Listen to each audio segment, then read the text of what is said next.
It's a new year. You're doing that thing people do at year end, scrolling through your finances, checking the brokerage account, looking at the balance, and there's this sinking feeling in your chest. The number's barely different from January, maybe up 5%, maybe down 2, basically flat after a whole year.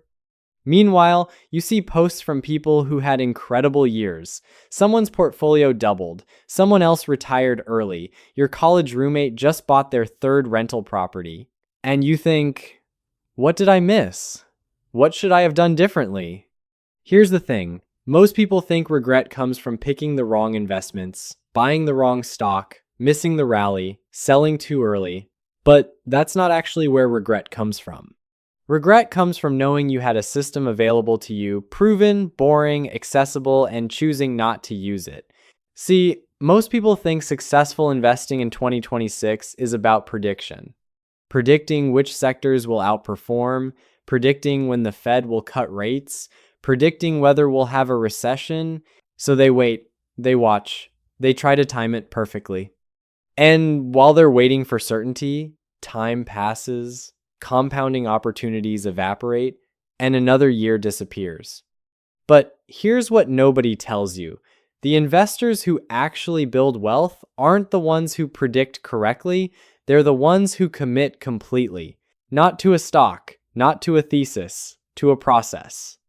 I'm Zick, and what I'm about to show you isn't about beating the market, it's about building a system so consistent, so relentless, that regret becomes impossible.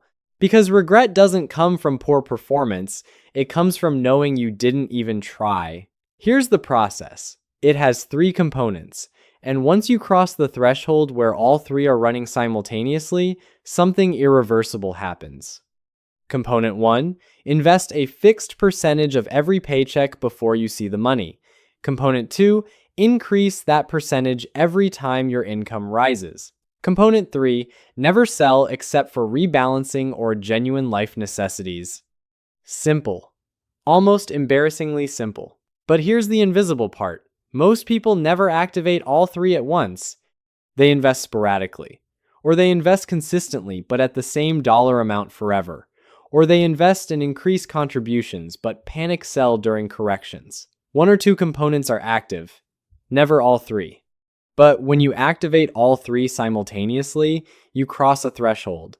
It's like lighting 3 burners on a stove instead of 1. The heat doesn't add, it multiplies. Your wealth doesn't grow linearly, it accelerates. Let me show you what happens when you're only halfway committed. You invest when you remember to, when the market feels safe. When you've got extra money, every month becomes a negotiation. Should I invest this month or wait? The market's high, maybe I should hold cash. You're exhausted. Not from investing, from deciding whether to invest. And here's what that does to you psychologically. You're constantly second-guessing yourself. Did you make the right call? Should you have bought it last month when it dipped?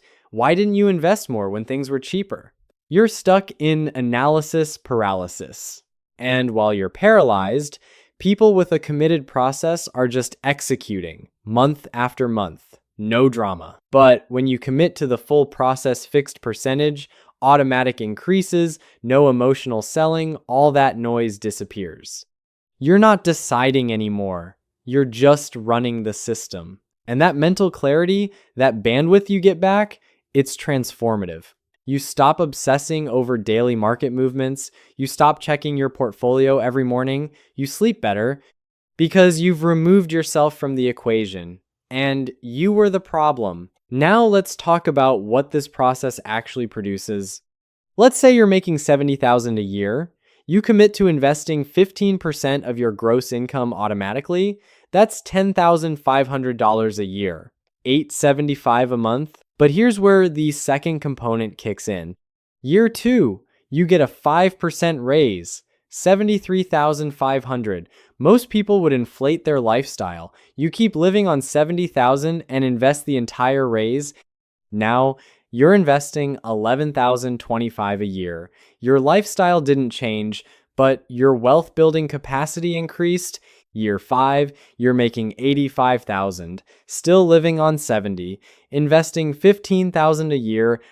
Let's assume a conservative 8% average annual return. Year 5, you've invested about 62,000. With compounding, it's worth about 73,000. Year 10, you've invested 152,000, portfolio's worth 219,000. Year 20, you've invested 412,000, portfolio's worth 947,000. You didn't pick winning stocks. You didn't time anything perfectly. You just committed to the process and let time do what time does. But here's the real transformation. You become someone who doesn't flinch. The market crashed 20% in 2026. Everyone's panicking. CNBC's running doom headlines. Your coworkers are talking about moving everything to cash. And you're calm. Not because you're smarter, because you're committed to the process. Your automatic investments are still executing. You're buying stocks at a 20% discount. You've become someone who can hold a long-term plan in the face of short-term chaos. That's rare. That's valuable, not just financially. That capability transfers everywhere. You become someone who can start a business and survive the hard first year. Someone who can pursue a relationship even when it gets difficult. Someone who can commit to health goals for years instead of weeks. The discipline isn't about money. Money's just where you're practicing it. And here's how this process changes the way you experience market events. Let's say tech stocks have a rough year in 2026, down 30%. For someone without a committed process, that's a disaster. They're probably overexposed to tech because they chase performance. Now they're watching their portfolio collapse. But you've been rebalancing mechanically. When tech was up, you sold some to buy bonds and internationally. When it crashes, you're buying tech at a discount during your rebalance. Same event, you're positioned to benefit instead of suffer. Or let's say inflation spikes again, commodities and real assets rally. Most people don't own commodities, they're boring. But your diversified portfolio has exposure. You're up while others are down. You're not lucky, you're just systematic, and systematic beats clever every time. Let's break down each component so you can actually implement this.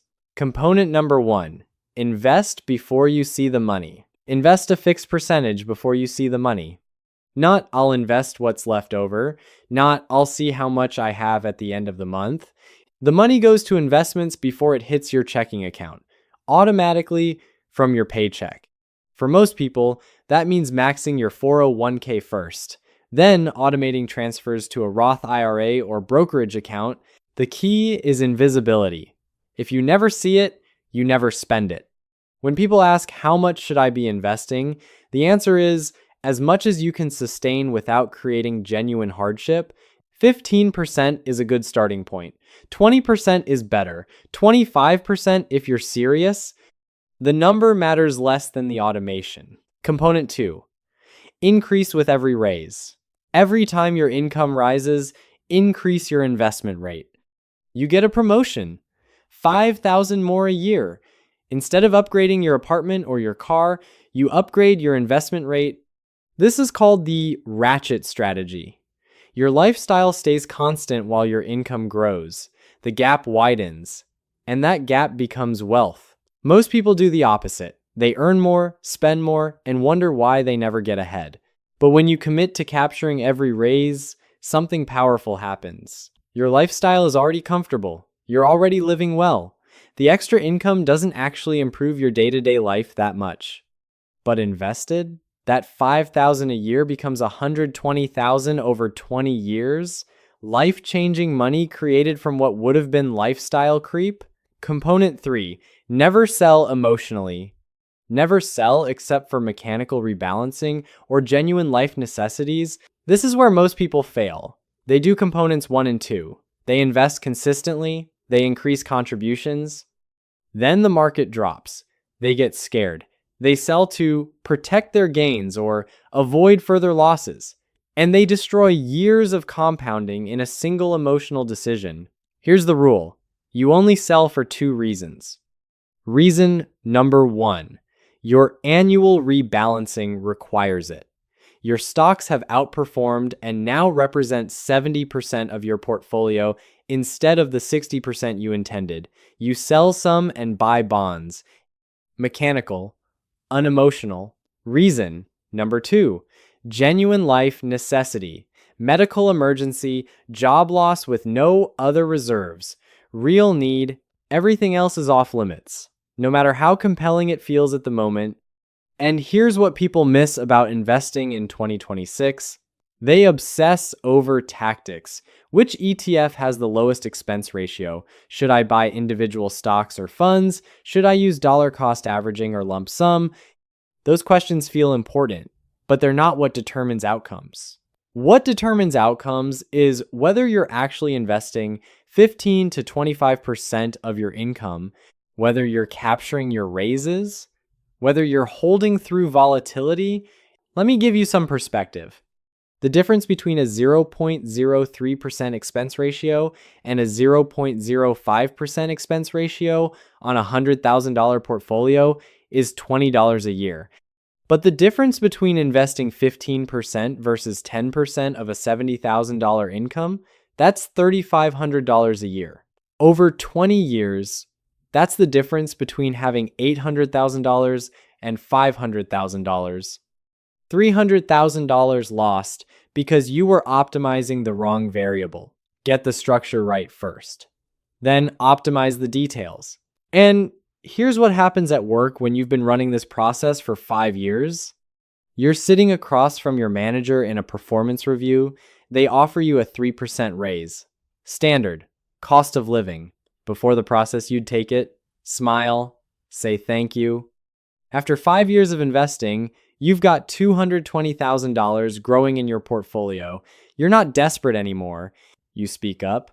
I appreciate the offer, but based on my performance and market rates, I was expecting closer to 8%. Can we discuss that? You're not aggressive, not entitled, just calm. Because you know if they say no, you're okay. You've got a foundation.